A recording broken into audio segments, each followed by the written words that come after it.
नमस्कार दोस्तों, बढ़ रहे समुद्र जल स्तर के बारे में आपने कई रिपोर्ट पढ़ी होंगी। क्या आपको पता है कि अगर समुद्र का जल स्तर बढ़ता चला गया तो वह दिन दूर नहीं जब पूरी पृथ्वी समुद्र के पानी में डूब जाएगी। ऐसे में आप और हम में से कोई नहीं बचेगा। दोस्तों, यही सच है और इससे हम लोगों को डरना जरूरी है। सवाल उठता है कि आखिर समुद्र के जल स्तर के बढ़ने का क्या कारण है। अगर निरंतर जल स्तर में बढ़ोतरी होगी तो क्या होगा। आपको बता दें, इसकी सबसे बड़ी वजह ग्लेशियर का पिघलना है। आपने कई बार सुना होगा या देखा होगा जिसमें बड़े बड़े ग्लेशियर टूटकर गिर जाते हैं। यह पिघलते हुए ग्लेशियर किसी भी प्राकृतिक आपदा से भी ज़्यादा डेंजरस है, क्योंकि बाढ़, भूकंप, ज्वालामुखी इत्यादि किसी खास इलाके को प्रभावित करते हैं, लेकिन ग्लेशियर का पिघलना पूरी पृथ्वी के लिए खतरा है। यह सबसे बड़ी प्राकृतिक आपदा है। इसी आपदा को लेकर कुछ महीने पहले इसरो, इंडियन स्पेस रिसर्च ने एक रिपोर्ट जारी की थी।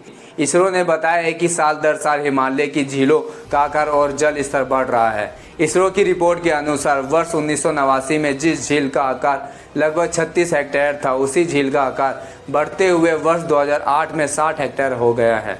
वर्ष 2014 में यही झील 7.59 हेक्टेयर क्षेत्र में फैल गई थी। इतना ही नहीं, वर्ष 2020 में इसका आकार 95 हेक्टेयर हो गया है। वर्ष 2022 में हिमालय क्षेत्र की इस झील का आकार वर्ष 1989 के मुकाबले लगभग 3 गुना बढ़कर 101 हेक्टेयर हो गया है। इसरो की रिपोर्ट के अकॉर्डिंग हिमालय की 601 झीलें 2 गुना से अधिक बढ़ गई है। 10 झीलों का आकार 1.5 से 2 गुना बढ़ गया है। नासा के अनुसार वर्ष 1880 से लेकर अभी तक पृथ्वी का एवरेज टेम्परेचर 1.1 सेल्सियस बढ़ा है, जो आगे के 2 दशकों में 1.5 सेल्सियस तक भी बढ़ सकता है। यदि यह टेम्परेचर ऐसा ही बढ़ता रहा तो ग्लेशियर और भी तेजी से पिघलेगा, जिससे कई खतरे उत्पन्न हो सकते हैं। इससे हिमालय में नदी और झीलों की जल स्तर में वृद्धि होगी। भारत में महाबलीपुरम मंदिर पानी में डूबने की कगार पर है। दूसरी तरफ प्रशांत महासागर का तुवालु द्वीप पूरी तरह से डूब चुका है। यदि ग्लोबीय ताप वृद्धि में वर्तमान स्तर पर नियंत्रण नहीं किया गया तो वर्ष 2070 तक समुद्र की सतह में 1 मीटर वृद्धि हो जाएगी, जिसके कारण मालदीव, तुवालु, इंडोनेशिया के द्वीप, फिलीपींस, जापान के द्वीप और भारत के तटीय भाग सब डूब जाएंगे, जिसके कारण क्षेत्रफल बहुत कम मात्रा में बचेगा। अक्टूबर 2023 में सिक्किम के लोनल झील में फटने का कारण ग्लेशियर ही है। लोनल झील फटने के कारण बहुत जनधन हानि हुई थी।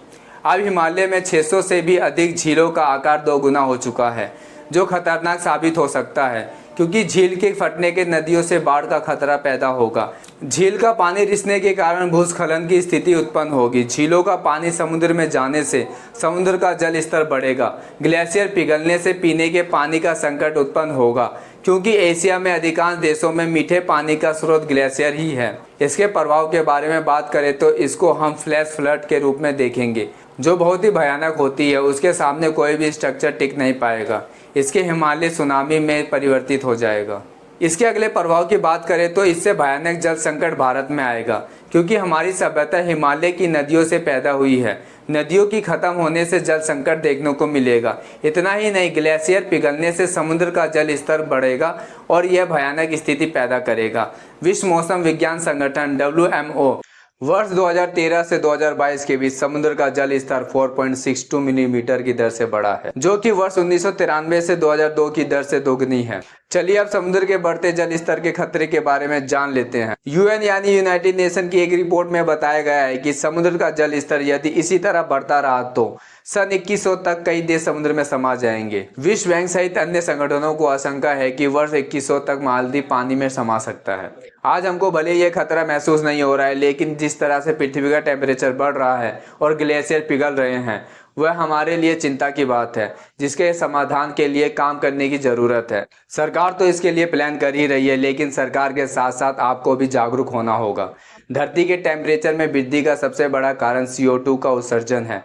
पिछले कुछ दशकों में दुनिया में गाड़ियों की संख्या में वृद्धि हुई है। इसके साथ ही बिजली बनाने में कोयले के प्रयोग से पर्यावरण में ग्रीन हाउस गैसेस की मात्रा बढ़ी है, जिससे पृथ्वी का टेम्परेचर बढ़ा है। ये बहुत चिंता की बात है। धरती के बढ़ते टेम्परेचर को कम करने के लिए कुछ जरूरी कदम उठाने होंगे, जैसे CO2 का उत्सर्जन कम करना होगा, फॉसिल फ्यूल जैसे पेट्रोल, डीजल, कोयले का निर्भरता कम करनी होगी, ग्रीन एनर्जी यानी सोलर एनर्जी, विंड एनर्जी को बढ़ावा देना होगा। इस दिशा में भारत सहित कई देश काम कर रहे हैं। दिसंबर 2023 में ग्लोबल वार्मिंग को लेकर COP28 यानी कॉन्फ्रेंस ऑफ पार्टीज का सम्मेलन हुआ। जिसका उद्देश्य बढ़ते टेम्परेचर को कम करना था। इस सम्मेलन में ग्लोबल वार्मिंग से निपटने के लिए कुछ लक्ष्य निर्धारित किए गए, जिसमें वैश्विक तापमान 1.5 डिग्री सेल्सियस तय हुआ था। इसके साथ ही ग्रीन एनर्जी में 3 गुना वृद्धि करने का फैसला लिया गया था। भारत ने वर्ष 2070 तक नेट जीरो कार्बन का लक्ष्य रखा है, जबकि चीन ने 2060 तक लक्ष्य रखा है। ग्लोबल वार्मिंग की गंभीर समस्या को देखते हुए अब दुनिया को आपस में मिलकर इससे निपटने के लिए जरूरी कदम उठाने होंगे,